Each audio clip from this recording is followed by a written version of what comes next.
Hi there, my name is Jennifer Dixon with Thrive Yoga and Wellness, and today we are going to do a really gentle but effective yoga class where it's going to be gently stretching us, but also at the same time we're still going to build a little bit of strength.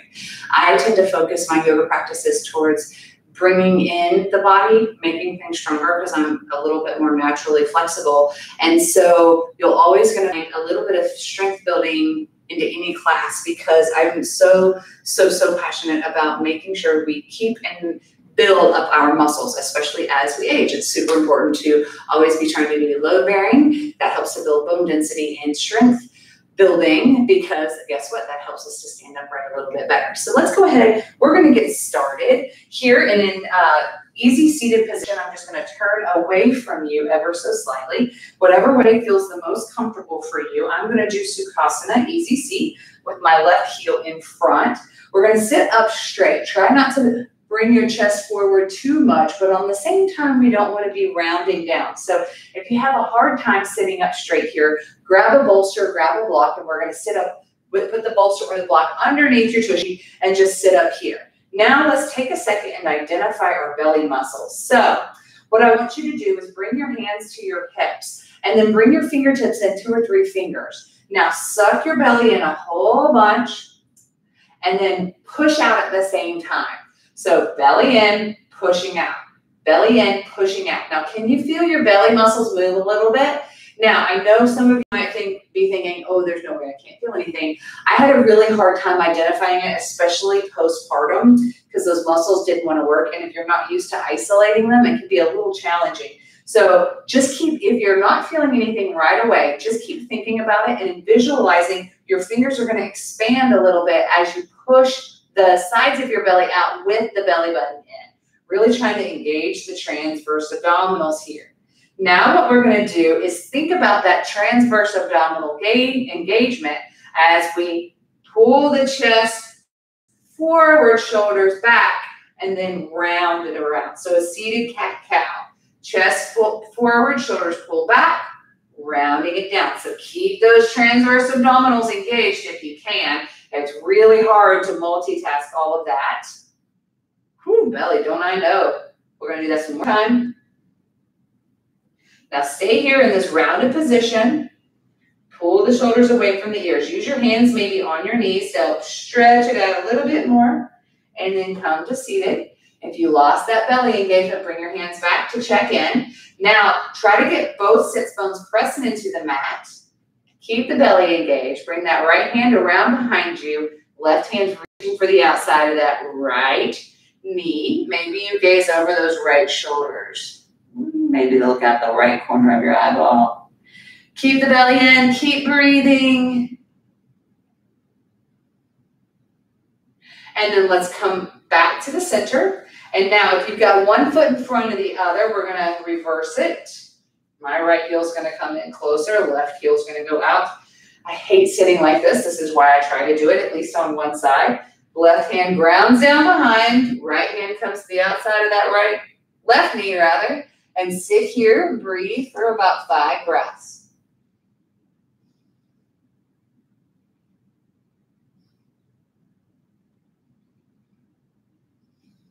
One more. Nice. All right, coming back to center. And we're going to go ahead and roll over onto our hands and knees. Shimmy those knees closer together for some more cat-cows. Now, if your wrists bother you, fold your mat up, plant your wrists on and the palms on the mat, and leave your fingers off of the mat. That little bit of elevation should help bring some pressure. Now, this is where it's a really good idea to have a camera or a mirror around you, especially at first, because at first we don't know what flat back is. At first we might think this is flat back. I know I did at first. And so if you have a camera or a mirror in front of you, you'll be able to tell. Or another thing you can do is as you draw your belly in, bring your right hand or your left to your back, and then play with finding what feels like a flat back here. Now you'll notice that you have to keep your abdominal muscles engaged to keep that flat back. Now squeeze the belly in, squeeze it, squeeze it, squeeze it. And now as we are thinking about that squeezed belly, shoot your right leg out and behind you. Plug the toes into the mat. Don't let your back go in. So that means you have to keep your belly nice and strong, just like that. Belly stays strong so the spine can stay straight. We're going to stay here for 3, 2, 1. Now we're going to play with lifting that right leg, take it out to the right, bring it back in. So a little bit of glute engagement out and in for maybe 5, if you can. Maybe you do 8. That's 4 for me. Keep the back straight. 3.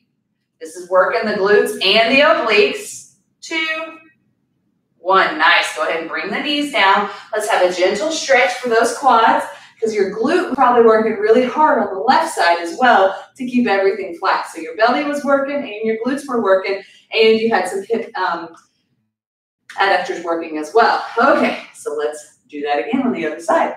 Hands and knees. Remember, if your wrists bother you, you can plug the palms onto a folded mat.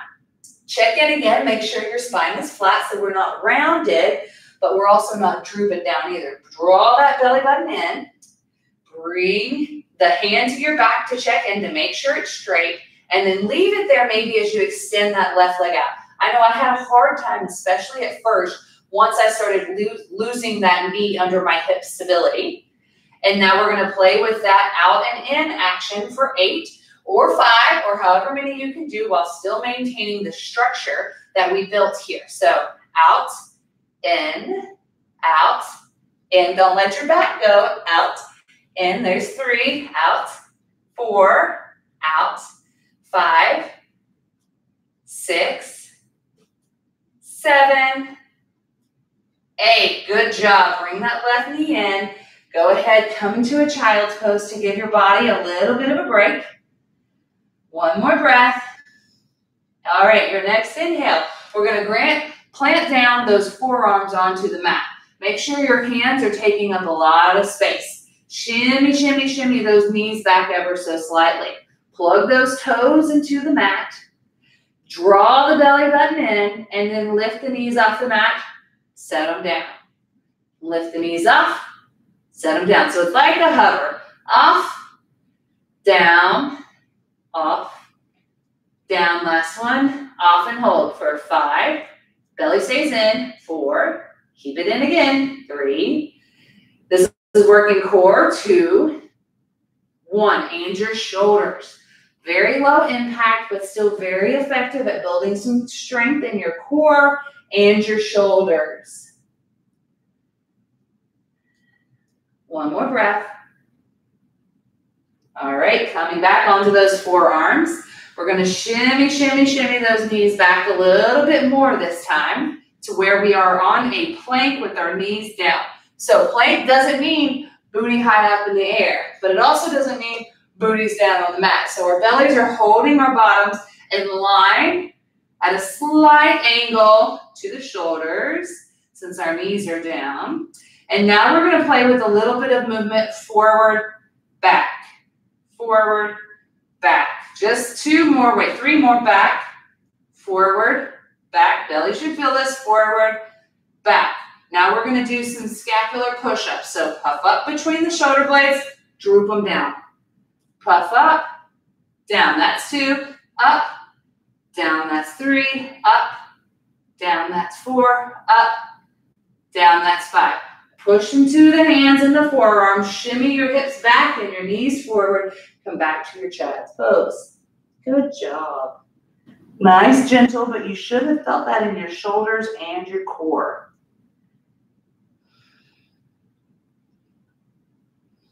One more. From here, we're going to come all the way down to our bellies. So shift those hips forward. Bring the belly down into the mat. Now really try to push the pelvis into the mat. Lengthen down through the tailbone. Bring your elbows down a little bit more to where they're directly underneath your shoulders. Palms facing down. Here we are in a nice back bending pose. My feet are a little bit wider than my hips. If you feel something in your low back, come out of this. Bring the tailbone down a little bit more, re-engage the belly, and then lift the chest up. What we're going to do is play with this heart-opening, back-strengthening pose. It's a very static hold. You can stay right here, or you can bring the hands out, in, in. You want to try it for maybe 2 more. Out, out, in, in. Nice. Out, out, in, in. Bring them both out, out, and hold. Now, as we're holding here, as long as you don't feel anything in the low back, pull your hands. Pretend you're pulling the hands closer to the body. That's going to activate the upper back a little bit more. You should feel this in your lats, your triceps, and your rhomboids. Don't let your chin be up too much, so it's slightly tucked for 3, 2, 1. Good. Come all the way down flat on the mat and windshield wiper those legs. Good job. Okay, so let's keep this momentum up. We're going to slide those hands back in line with the chest, plugging the toes in, plugging the knees in, and we have to get up to our very first downward facing dog. So let's do it via a chaturanga push-up. So plug the toes in, plug the knees in, hug those elbows into your body, bring the belly button to your spine, and push yourself up. Good job. Rolling those hips back, coming up to your very first downward facing dog. And downward facing dog, your hands are on the mat, fingertips reaching forward, palms flat on the mat. Your heels are reaching towards the back of the mat. If they're not touching today, that's okay. Draw your belly button to spine. And here you can slightly tuck your chin. Yeah, let me see if I can say that again. Tuck your chin. Bring the belly button in. Good job. From here, we're going to look forward ever so slightly. Bring both of your knees down, rather. Shimmy the right hand over towards the left just a little bit and bring that right foot forward. Just a nice and easy, gentle way to get into a grounded lunge. So we're going to bring the hands forward and work on bending that right knee up a little bit more. Nice, easy hip opening pose. If you want to juice this up, plug the toes in and lift the knees up off the mat for 5, 4, 3, 2, 1. Ground that left knee down. Shift the hips back ever so slightly. Pick the right leg up. Bring those hands over towards the right. Left foot comes forward. We're going to bring those hips down. Walk those hands forward, stretching out that right hip flexor, right quad. If you want, make it a little more juicy, building some strength. Bring those right knees up off of the chest. All right, ground the knee down. Bring the other knee back. Bring your hips back towards your heels. Good job. Now we're going to work a little bit of hip opening with a back bend. So bring those hips back up into the air. Shimmy those hands over towards the left just a little bit. Bring that right leg forward ever so slightly. Now we're going to bring our hands to our right knee. And this is where we start to work a little bit more back bending and hip opening. So you can stay right here with your elbows on your knees, shimmying those hips down. Or if you'd like to make it a little bit more of a heart opener, and it's also a really great stretch for the psoas, that's that major muscle that's responsible for connecting our upper and lower bodies. Try to sit up a little more. Who'd have thought this was a back bend, right? But look, you're stretching across the chest because your shoulders are down and away from the ears. And if you look at yourself in the mirror as your chest is up, there is totally a nice and gentle back bend. Really great to do an opposite bend. We're always hunched forward, right? So that's why even this movement right here is a very gentle back bend. Belly stays in. All right, let's bring those hands down to the mat. Shift those hips back. Let's do a nice stretch for those hamstrings even here. This is called half Hanuman or half splits or splits prep. Lots of names. I like to do a little bit of hamstring stretch after a back bend because believe it or not, when you do back bends, you're working your entire posterior chain. That's all of the muscles on the back of your body, and that includes your hamstrings. So let's bring those left feet forward. And again, we're going to sink those hips down here, and we are in that grounded dragon. And you can stay right here, or you can journey with me while we bring our left elbow, then right elbow to the left knee. And you can stay right here, or we can make it a little bit more of a back bend by bringing your hands to that left thigh. Walking the hands up the thigh intensifies that stretch. You should feel this along the right hip flexor and the right psoas. Like you should feel this really stretching out that right front side body because guess what? The back side of the body is having to work extra hard. Your hammies are working, your glutes are working, and all of these little muscles on the back of your body are actually working, especially if you pull those shoulders down and away from the ears and maybe close together. Belly stays in. One more. Good job. So go ahead, ground those hands down to the mat, sink the hips in maybe, and then straighten that left leg for a little bit of split spread. It's a nice, gentle counter to that back bend. Go ahead, bring those hips forward ever so slightly so you can bring the left knee down to the mat. Maybe you sway your hips side to side, and then you shift your hips back onto your heels and join me in this little seated pose. We're stretching out our quads, sitting on our heels. If this is not comfortable, like if you have knee issues or something like that, you can play with the idea. I know my mother's had knee surgery, so she can't sit all the way back. And if that's you, you can stay right here, or you can shift over to the left side of your hips and come to a seated position like we started class. So if you can sit on your knees, let's go for it. And let's try to bring those heels on either side of the hip. And if that's just not happening, shift over towards your left and come to your easy seat pose. For 3, chest is proud, 2, 1, nice. Now everybody's gonna come back to a seated position. And we're gonna work a little bit of core work before we call it a day. So in yoga, the main core work, so to speak, is a boat pose. So in order to work up to the strength to be able to do your full boat pose, we're gonna do some grounded boats, right? So bring both feet to your mat about hips width distance apart. Grab hold of your hamstrings. Now a really awesome cue I love to give is bring your fingertips to your inner thighs and inwardly spiral those thighs. Feels amazing. Now hold yourself up. Now, as your hands are holding on to the thighs, your shoulders are going to want to round forward and your belly's going to want to let it go. Shove your chest forward, shoulders back and away from the ears, squeezing together. Now, as you start to build strength, you can play with the idea of releasing one arm from the thigh, then the other. Good job. Belly stays in. Keep working this. You should feel your transverse abdominals working. You should also feel your more superficial abdominals working, but you don't want to round. Most people think they're like, look, Mom, no hands, but I'm rounded. That equals low back pain.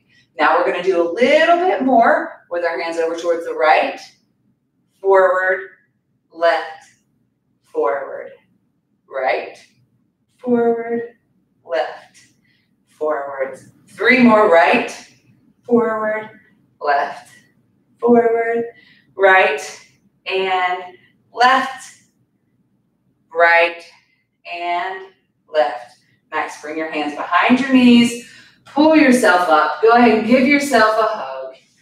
And then lay down and take your Shavasana if you have the time. Shavasana is really awesome. It's where you kind of seal in all the benefits of the poses that we just did. And guess what? It feels amazing. But I totally get it if you're super busy and you don't have the time. So thank you so much for joining us in this super quick, very gentle, but still strength building yoga sequence. I hope you had a great time. I hope you are feeling a little bit better now than when you first got onto your mat. Once again, my name is Jennifer Dixon with Thrive Yoga and Wellness and Thrive Online. I can't wait to see you again soon. Take care. Bye-bye.